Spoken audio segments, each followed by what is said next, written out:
होतं, विकास त्रिवेदी, ते असं म्हणतात की तुम्ही जे पत्र त्यांना लिहिलं की अण्णाभाऊ साठेंचं नाव हे महापुरुषांच्या यादीत असायला हवं. Hence your request for inclusion the name of Lokshahir Annabhau Sathe under doctor Babasaheb Ambedkar scheme for celebration of birth death anniversary of great sense cannot be accepted because Annabhau Sate does not appear to be as well known or reputed as for the other saints. मला प्रश्न असा पडलाय, common sense नावाचा काही भाग असतो की नाही? जो कुणी व्यक्ती तिथं बसलेला आहे, ठीक आहे, राज्य सरकारकडनं एक प्रस्ताव गेलेला नाहीये, तो जायला हवा, तर तशा पद्धतीचं उत्तर न देता, ज्याला आपण शुद्ध भाषेमध्ये ऑफेंडिंग, अवमानकारक असं म्हणतो, डॉक्टर बाबासाहेब आंबेडकरांच्या नावानं दिल्लीमध्ये एखादं मोठं इन्स्टिट्यूशन आहे, तिथं बसलेला हा अधिकारी वर्ग आहे, त्यांना कॉमन सेन्स नसावा की ज्यांचा रशियामध्ये बोलबाला होता, अगदी गुगल केलं तरी तुम्हाला हजारो पेजेस अण्णाभाऊ साठेंच्या नावाने आढळतात. तर याच्याबद्दल काय?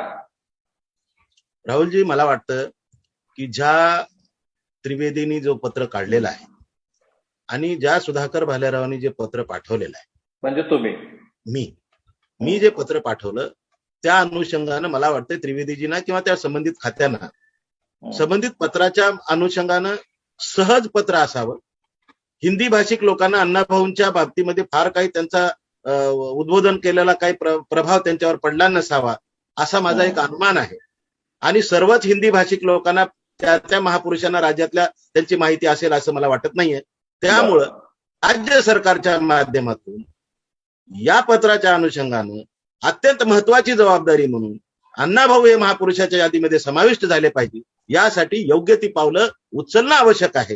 हे मला सुद्धा या ठिकाणी खंत वाटते की आजपर्यंत आम्हाला अण्णाभाऊ महापुरुषाच्या यादीमध्ये आहेतच असं आम्हाला वाटत होतं. ठीक आहे, तुमची जी पॉलिटिकल उघड झालेलं आहे भालेरावजी, तुमची जी राजकीय बांधिलकी आहे त्याला जपून तुम्ही भारतीय जनता पार्टीला प्रोटेक्ट करता.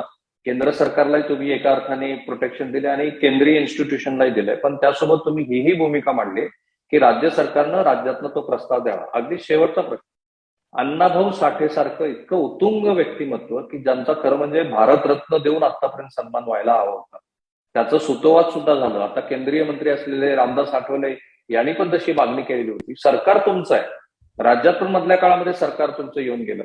खरं तर इतक्या छोट्या गोष्टीचं तुम्हीच म्हणता की केवळ प्रस्ताव न गेल्यामुळे ते सगळं वादन निर्माण, त्याही पेक्षा मोठी गोष्ट आहे ती म्हणजे अण्णाभाऊ साठेंना भारतरत्न मिळणं. त्याबद्दल काय?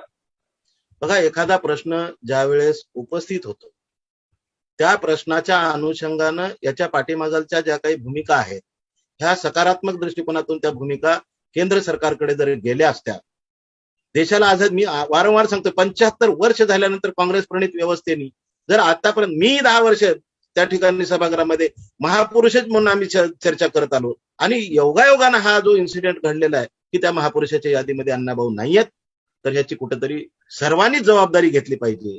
याच्यावर राजकारणापेक्षा अण्णाभाऊंचा सन्मान त्या ठिकाणी कसा करता येईल, अनेक लोक काही वेगवेगळ्या पद्धतीनं मीडियाच्या माध्यमातून वादंग निर्माण करण्याचा प्रयत्न करत आहेत. असं वादंग निर्माण न करता मला वाटतं, माझा प्रश्न आता वेगळा होता तुम्हाला, भारतरत्न बद्दल मी बोलू नाही, भारतरत्न तर मिळायलाच पाहिजे आणि मिळायला पाहिजे ही रास्त भूमिका सामाजिक लेवलवर आंदोलनाच्या माध्यमातून असेल, पत्रकाराच्या माध्यमातून असेल, वेगवेगळ्या नेत्यांच्या माध्यमातून असेल, ही रास्त भूमिका मागणीच्या माध्यमातून घेतलेली आहे.